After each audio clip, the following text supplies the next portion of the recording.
Ladies and gentlemen, boys and girls, my name is Coach K and this is Close CRM. If you want to know how to evaluate Close CRM, if you should be using it, shouldn't be using it, there's another video of exactly how to evaluate such a tool and whether it's correct or not for you.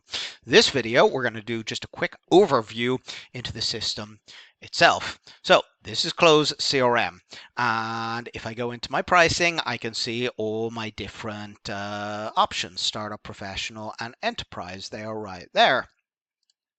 I have set up a quick account. I'm going to talk you through the CRM architecture. Don't worry, I'm going to keep it simple. What can it do? How can it do it? You'll notice there's actually not much training material. So if you go to the help docs, what you're going to notice here: get started, close onboarding, connect your account, import. Now I know it's a pain in the ass, but literally if you spend a couple of hours going through everything here one by one, bit by bit, you will actually learn everything that it can do.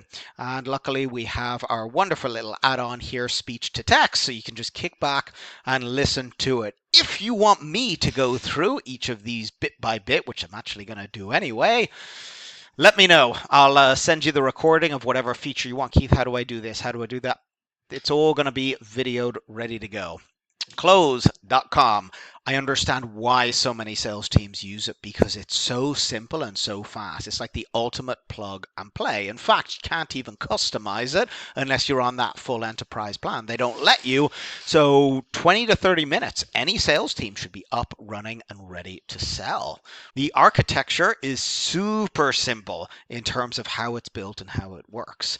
Most CRMs are going to have leads, and then leads get converted into opportunities and deals, which are made up of contacts and opportunities. It's a simple thing.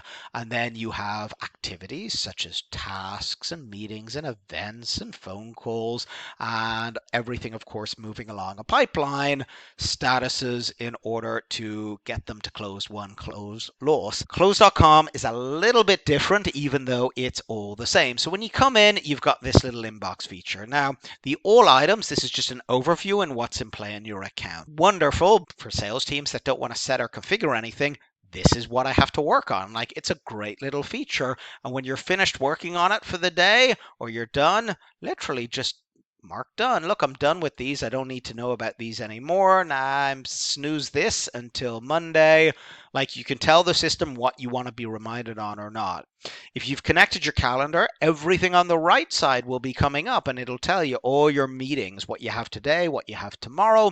So it's all right here, and your tasks as well. So just right here out of the gate, you shouldn't be forgetting anything as a professional salesperson. Then you've got your emails. Now, if you're going to use it inside Close and you've connected it, this is perfect, because all you got to do is read all your emails. And when you're finished with your emails, just mark it as done. Once you've marked it as done, you'll notice if we go back to our inbox, now it's gone. And that way I can keep everything clean so I don't get a cluttered inbox, which as a sales professional is kind of one of those important things. If you've connected an SMS or a phone number, again, I can make all my calls, all my SMSs, everything getting recorded so I can have my manager review them. Are these calls okay? Anything you could recommend? And then, of course, even though it's there in your all items, you can sort of see your tasks. So they're sort of connected in both places. And again, I can just mark this done. So I mark it done, and lo and behold, my tasks are done. So really, really intuitive. And as a sales manager, I can literally go between all my different teammates and see what's in place. So straight out of the gate, I have just set up this account. I didn't configure a thing. All I did is I connected my Gmail, email. That's it. That's all I've done. And immediately you see what I'm able to do. So literally in 3 minutes setting up this account, I'm working at this level, which is actually quite spectacular. So there's our inbox. Now, in terms of contacts, leads, and opportunities, this is a little bit confusing. So leads are actually companies, and the system wants you to work with leads that then become opportunities. So little bit different here. The idea is that as you bring leads in for the very first time, you're bringing them in as companies, and those companies will also have contacts. And here's your contacts. So again, we have companies, mandatory, contacts. They want you to work the company you can work the contact if you want because it's all on one page. So there's no way for me to click into any of these contacts. It's like, no, you're working the lead. That is it. So they've simplified any of this. If you go to other CRMs, like even basic Pipedrives or whatever, there's a contacts page, there's a companies page. It can get very confusing.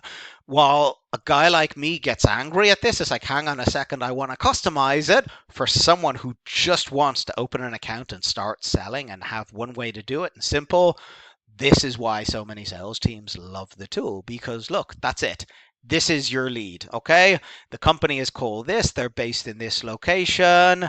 This is where they are. A good fit, bad fit. I can assess them here on a status.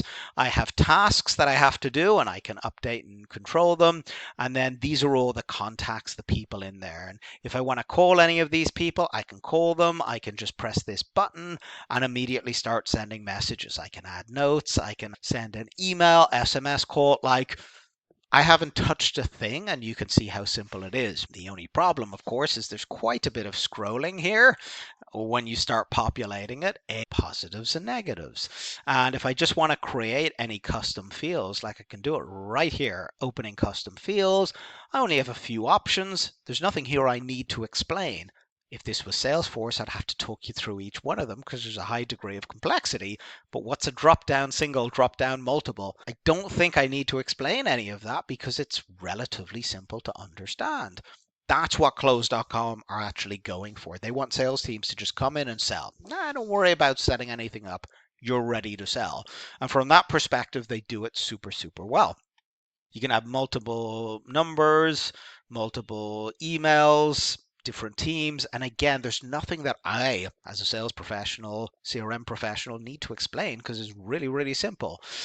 The final thing is opportunities. We've been engaging with this lead, the setters or the BDRs, SDRs, they've been engaging, and now the lead is ready to be handed over to a closer, a sales executive. So now we can just go ahead and we can create call it demo complete opportunity. We've got a 80% confidence. Usual close time is going to be 1 week. This is a $5,000 account, one-time purchase. The contact here is going to be Mr. Nick. And if we scroll down here, it's pulling contacts from down here. There's Nick. So it's really intuitive. And again, I haven't set up a thing. This has just all been automatic. Check, call, notes. Because up here, I put my call notes up here. After the activity, I just did the qualification call and I added, here's my qualification call notes. I spoke to Nick and he's the decision maker. And, this is the current vendor and the next steps are booked. Notes, great, call, notes. And I just want to point out that I set up this account literally as I started making this video. You got to give Close.com credit for being able to just open up an account and start selling. I don't know of any other tool that lets you do it in such a simple way. I give credit where credit is due. When you break it on down, there's not much more. I can now go into my opportunities and I can see that opportunity is going to be right here. We set one up. And here's my 5,000 close example. I'm going to move him to proposal set because I just spoke to him. And you know what? I got a call later on. Now I've just sent the contract and, maybe it's lost or you know what? It's won. Woohoo! We've won a deal. And I've got all my workflows so I can create a load of different workflows for things to do. Now these are so super limited compared to what I'm used to. But at the same time, who uses close? Salespeople who just want to sell. Salespeople who just want to sell. They don't want to worry about the technical stuff. So what's my goal here? Incoming calls, incoming emails. So if an incoming email happens, this is going to stop. You know what? Let's change it to incoming call. So they have to phone me or else this workflow is going to keep on going. Like that's fairly easy for a non-technical person to do. I can manually add them or I can add them automatically. So any leads that current status is qualified, okay? They get updated, our setter marks them qualified, and then this workflow is going to trigger. And then I can just put calls, emails, assignments, tasks, anything I want. And you can sort of see what I'm getting at here. What do I really need to teach someone that an average seller will not be able to get their head around here? It's so intuitive, so simple.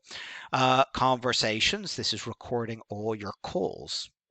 Like just boom, all your calls, SMS, just there. You can even do a Zoom Connect for that to happen as well. So history live calls.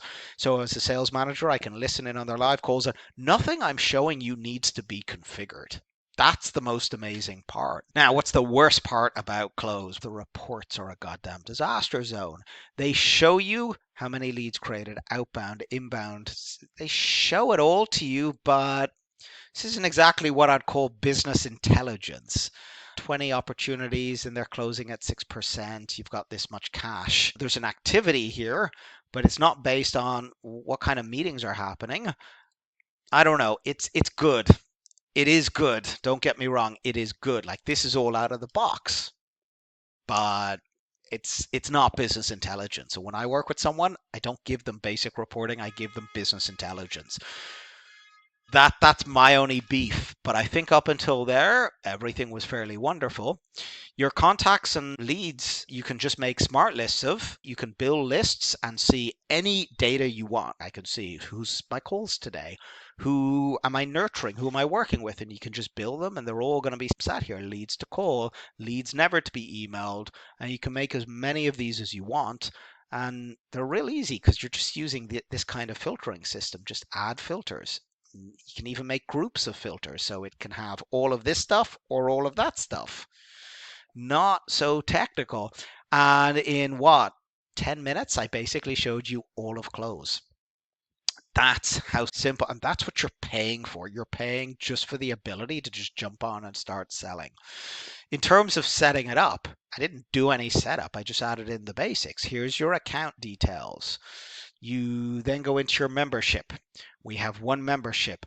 I could have 6 different accounts if I wanted to and just swap in and out of them.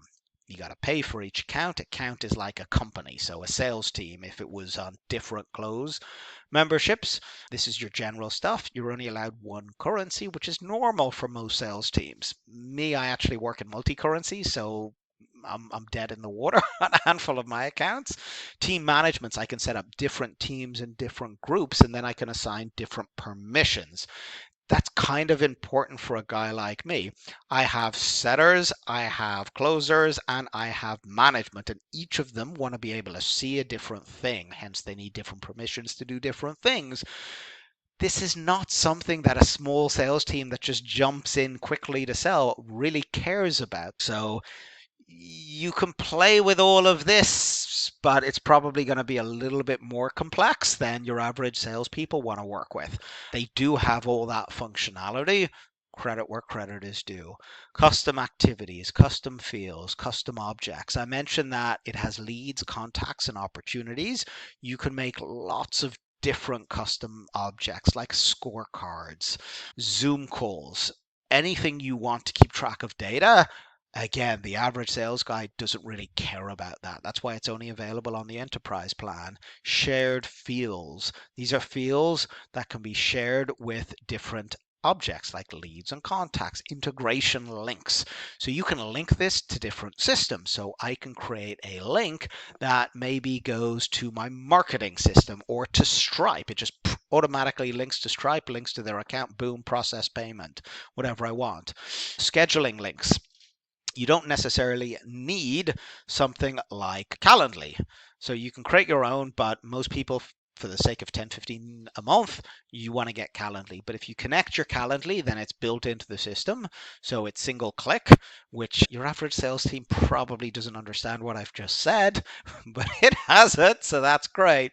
And lead statuses. So you can actually assign your lead a status. If you see any of my Salesforce, you'll notice that leads and opportunities are totally separate completely, whereas here they're kind of combined. This is your statuses. So unless it's qualified, or customer, what should we care? Maybe they're interested. Wonderful. Send them to me when they're qualified. And then opportunity, this is where your closer account executive has the pipeline to walk them through. Your communications, this is your phone systems, everything built in. They have it built in through, I think it was Twilio they had before, but you can use different kinds of things. Now, there is a little bit of configuration on this side of things, a couple buttons to press. It's not overly simple, but they'll talk you through how to do that. Standard email signatures, sending limits, unsubscribe links if you're going to do mailer campaigns, email templates that can be all shared, sales manager's dream, what's the problem? And send as. If you're going to do email marketing campaigns, you can send it as marketing at or team at. So it has that functionality in there, but you really need to know what you're doing or you get your account flagged. They do have quite a few integrations, but they're wonderful for the non-technical. For the technical, it's kind of like, what, that's it? I remember they had like Gong in here, and I'm like, wonderful. It's like, but it can only do half the functionality. And then they have Zoom in there. It's like, great, you've got Zoom. Yeah, we can only take meetings. What about Zoom phone? Like, you can't do SMS through it. So, my opinion, they're quite limited. But again, my whole thing here is to say how amazing this tool is for people that just want to jump in and go. And then back to our settings, accounts and apps. You can connect more than one Gmail account. So really easy to do. And you saw it's not hard. Don't worry about the developer stuff. This is if you want to build custom integrations, custom stuff, and then your billing plan and usage. If you want to know more about Close CRM, I can talk you through any feature, any option. Can it do this? Can it do that? I am approved as a partner to work with Close. So if you need me for anything, you ask me questions, I'll send you a Loom. If you want to get more videos on all the few little things that I showed you, let me know.